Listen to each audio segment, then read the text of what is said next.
Well, here we are, first day at 2025. We are starting this Advent with the words of Isaiah, the prophet. Advent is a prophetic time. And so this comes to us from Isaiah chapter 2. It's found in verses 1 through 5. Please listen for the word of God.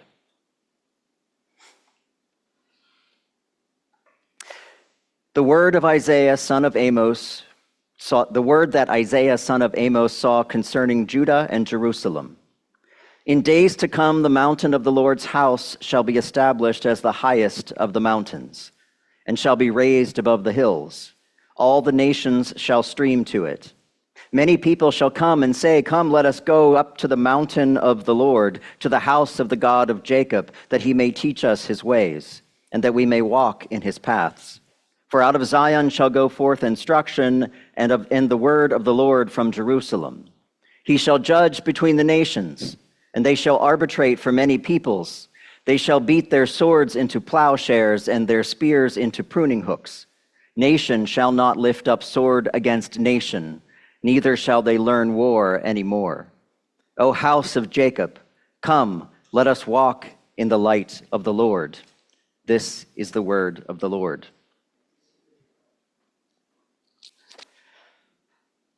So the subtitle of our little Advent journey for this year is Reclaiming Our Hope. To suggest that we are going to focus on hope for Advent is hardly a groundbreaking idea, I admit that. And it's not a new idea for sure, obviously. Advent is a season of hopefulness, right? But this year, for some reason, no particular reason, somehow, it seems so critical and central to our ability to endure the moment, to just find hope again. It takes a lot of hope, a lot of different expressions of hope to confront the reality of now at any time in human life and still believe in our potential to be better, to do better. But even so, that is the view of prophetic hope.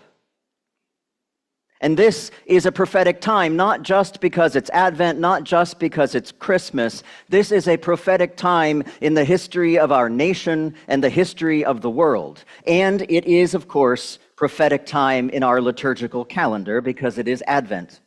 Isaiah is one of the great voices of Old Testament prophecy, one of the great faithful servants who walks with us in this journey toward Bethlehem. And though Isaiah is well known and wordy, a very lengthy bit of prophecy comes from Isaiah, Isaiah is the extension of a prophetic voice that didn't start with Isaiah.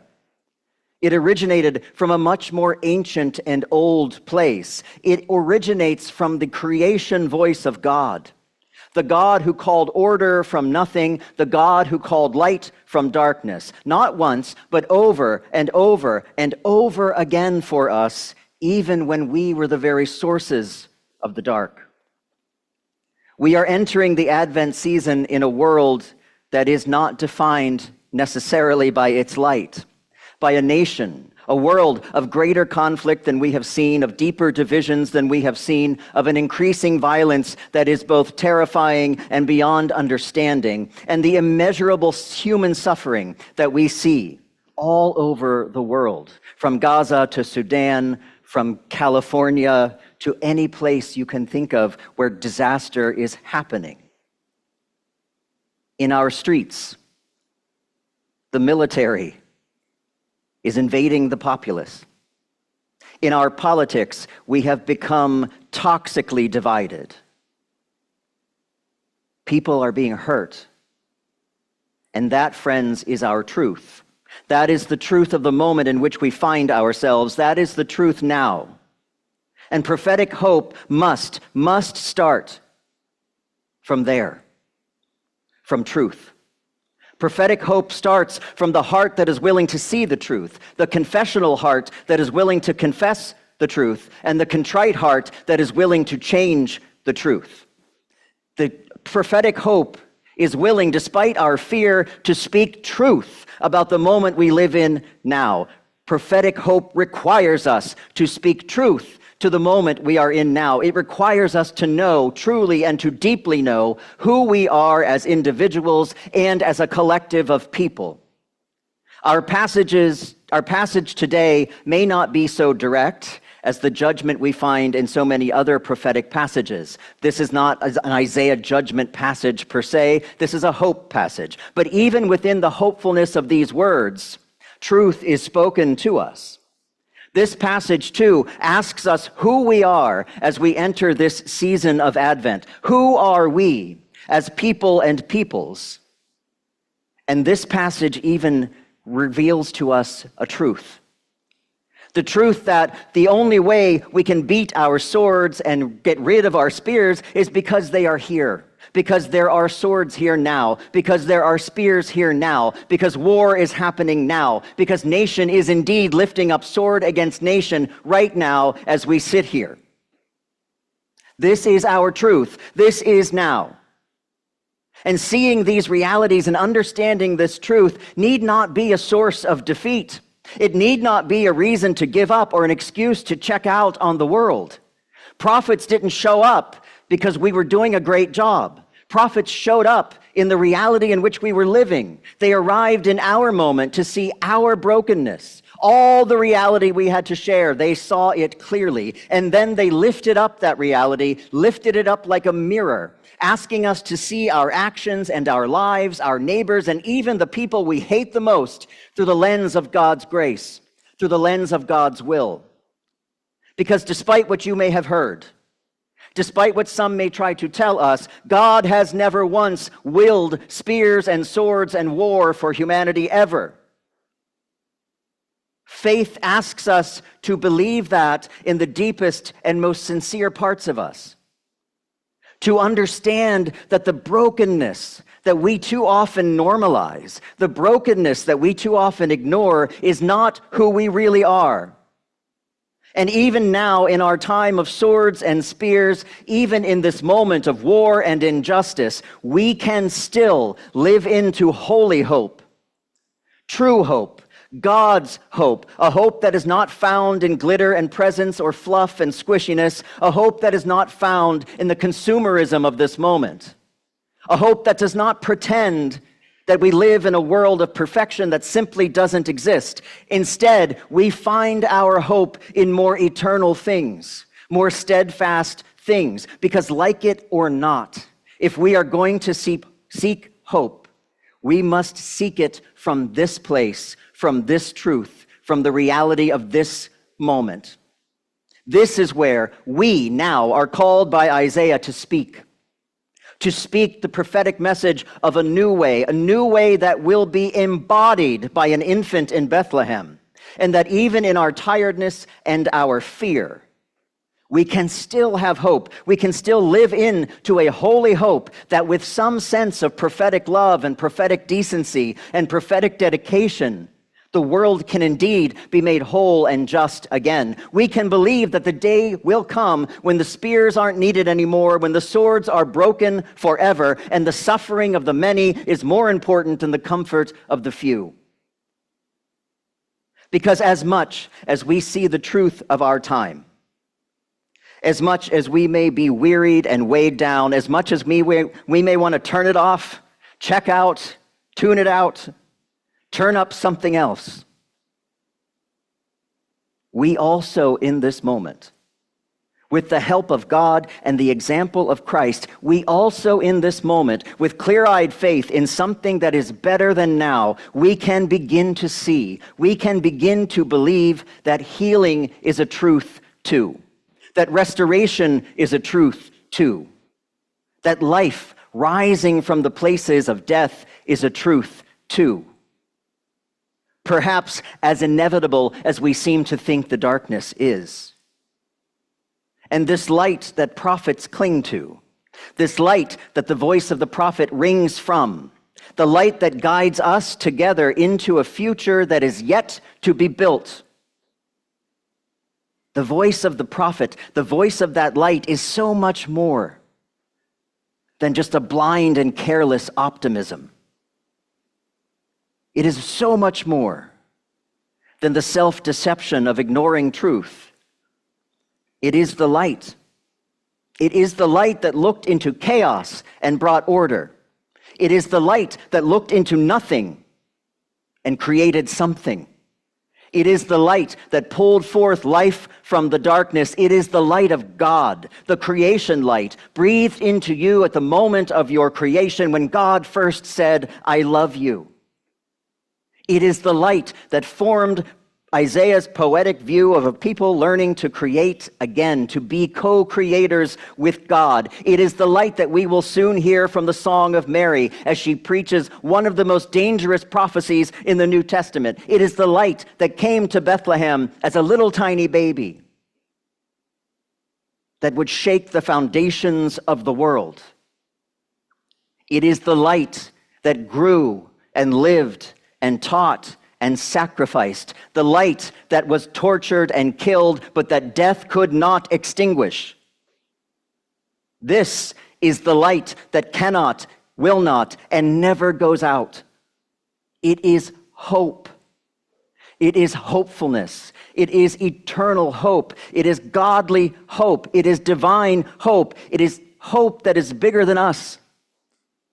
Hope that is bigger than our grievances and our upsetness. Our call in Advent is to embrace that hope, to embrace the hope that will speak light into the darkness no matter what. It is our job to embrace the light of God and to see that same light begin to shine into the world through our own actions and our own faces. And most importantly, we are called to see that light in the faces of every other human being we encounter in every single moment of every single day. We are called to believe with a reckless abandon that peace is actually possible, that justice will come, and that violence can and will end. We are asked to believe with reckless abandon that the cries of a baby somewhere in a barn so far away in some other time can still be heard even now, proclaiming life in a world so addicted to death. Too many forces, friends, too many people, too many voices want us to believe in our despair. They want us to find faith in our grievances. They want us to surrender to these things, to see hopelessness as our destiny, and to place our faith in people, or God help us, politics, or God help us even more, in the human ways of war and weapons.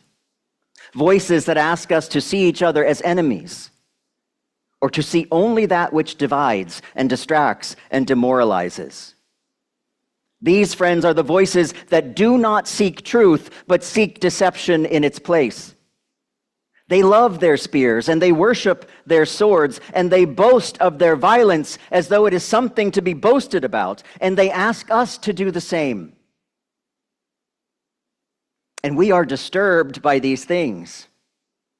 We are disturbed by these things because they are grossly indecent, but also because somewhere embedded in the soul of humanity is the understanding that these are not the ways or will of God. They are unnatural and fundamentally incompatible with Christian faith.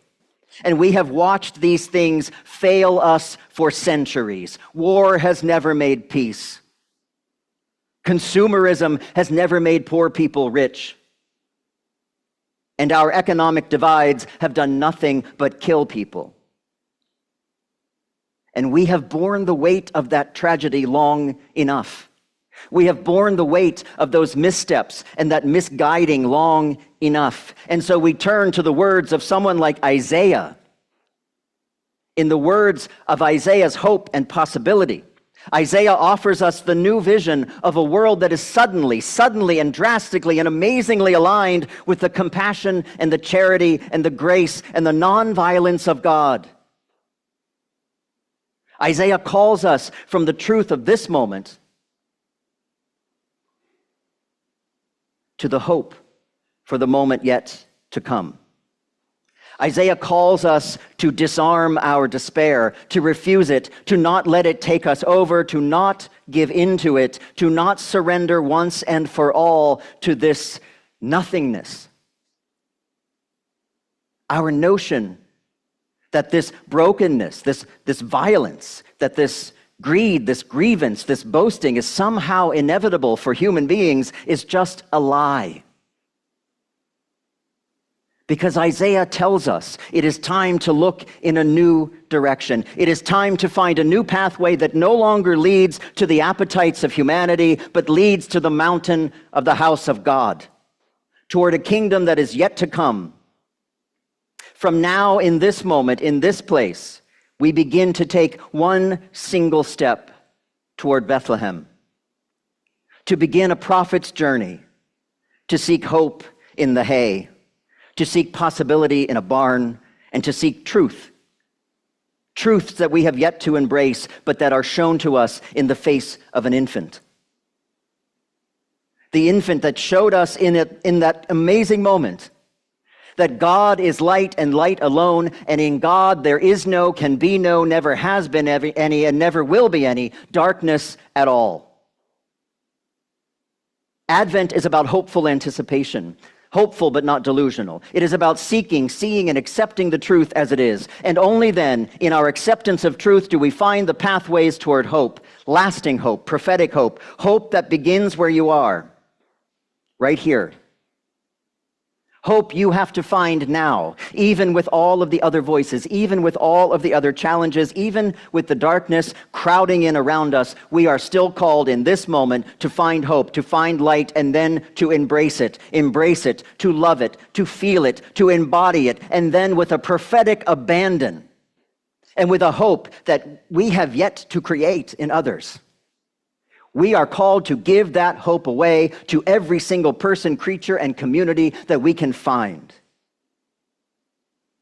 Friends, despair is not our inheritance as the people of God. Grievance is not our right as the people of God. And war is sin in the eyes of God. Our inheritance is not the cynicism of this moment. We are not called by God to surrender. Our inheritance is the same inheritance it has been since humanity first walked the earth, since the breath of God first filled your lungs. It is the exact same thing. It is hope. The legacy, the inheritance is hope. God has given us hope. The hope that we can love, the hope that we can be connected, the hope that we can be reunited and restored, the hope that wars will end, that guns will be put down, and that people's lives will be spared. Hope that they shall indeed beat their swords into plowshares and their spears into pruning hooks. Hope that someday in this great garden littered with the remains of weapons, life will spring forth like vines of truth, inviting us into a new way of being, a peaceful and a just way of being, a place of equity and kindness. And nation shall not lift up sword against nation anymore. Amen.